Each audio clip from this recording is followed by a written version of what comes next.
From the Center for Agricultural Profitability at the University of Nebraska-Lincoln, this is Nebraska Farmcast. I'm Ryan Evans.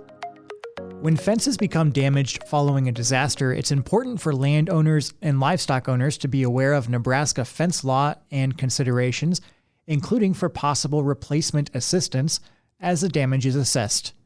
Jessica Groskopf, an agricultural economist with Nebraska Extension and the Center for Agricultural Profitability here at UNL, has a new article she's updated on this topic. You can find it on our website at cap.unl.edu, and she joins me now for more.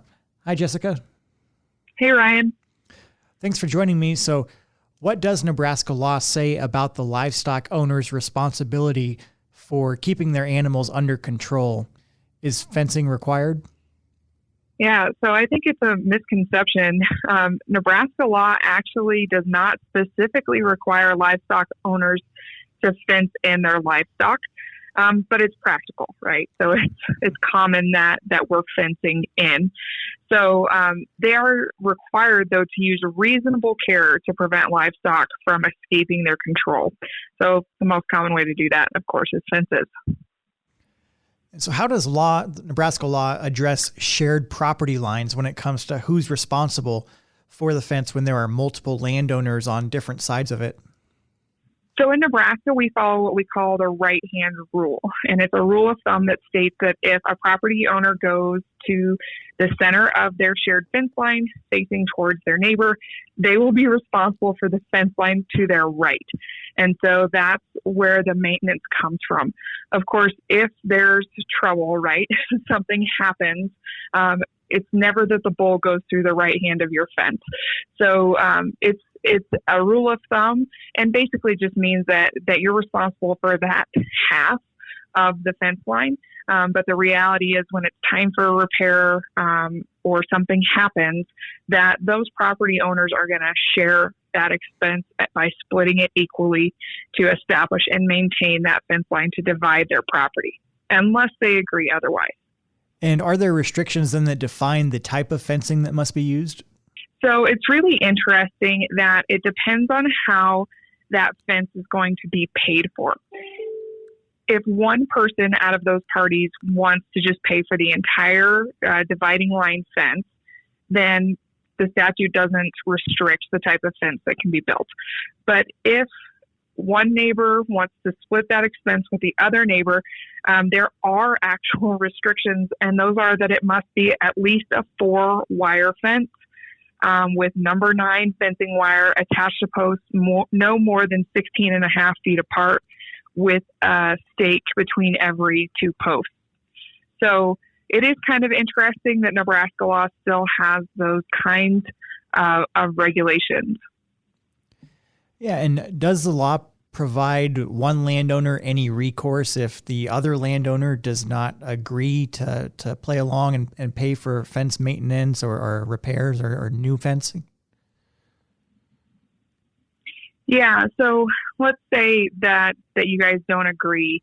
You must, as the person who's paying for the fence, you must serve a written notice to that neighbor that you are going to build, maintain, and repair that fence. And we really encourage you to work with an attorney when you're dealing with fence disputes. And you can also serve that notice to whoever lives on that property or works on that property, which is typically a tenant. So it's really important that if you're going to build or repair, especially those property lines, that you need to be communicating effectively, right? And of course, we don't want to see you in court over a fence line dispute. We would prefer to see that notice is provided early, and that way that you've done everything so that should something come up, you have the ability to prove that you provided those notices. Great. And before we get to an assistance program that might be able to help out landowners out there, do you have any other things to be mindful of that you want people to know when they're preparing to work on fencing along these shared property lines? Yeah, and I think it comes down to being a good person. But you do need to know that you don't need permission to go onto your neighbor's land to the extent necessary to build, maintain, or repair a fence. However, you cannot remove trees, buildings, or other personal property without their permission or a court order. So again, just open those channels of communication. Start talking to your neighbor and making sure that they're aware that the fence needs to be repaired or maintained and how you're going to mutually agree to do that. Great. And so storm damage is something that many Nebraskans have experienced this summer again. And the USDA Emergency Conservation Program may be helpful with fence maintenance or replacement if it was damaged by natural disasters. So can you talk about this program, the Emergency Conservation Program, ECP, how that works? Yep. So the Emergency Conservation Program provides cost share payments for approved emergency conservation practices, including but not limited to restoring fences. So this is a really great tool. If you've been in one of those areas where there's been damage, you can receive up to 75% of the cost of emergency conservation practices and 90% if you are considered a limited resource beginning farmer or rancher or socially disadvantaged producer. Now, the total cost does have a limit that you could be reimbursed for. It's limited to $500,000 per person or legal entity per disaster. So these details, are really important, and you need to work with your local FSA office to understand more about the program and notify them that you need assistance prior to just building a fence and then trying to go back to them. All right, great timely information as always from Jessica Groskopf, an agricultural economist with Nebraska Extension. You can again find this new article she has up on our website for the Center for Ag Profitability. Check that out on cap.unl.edu. Thanks a lot, Jessica.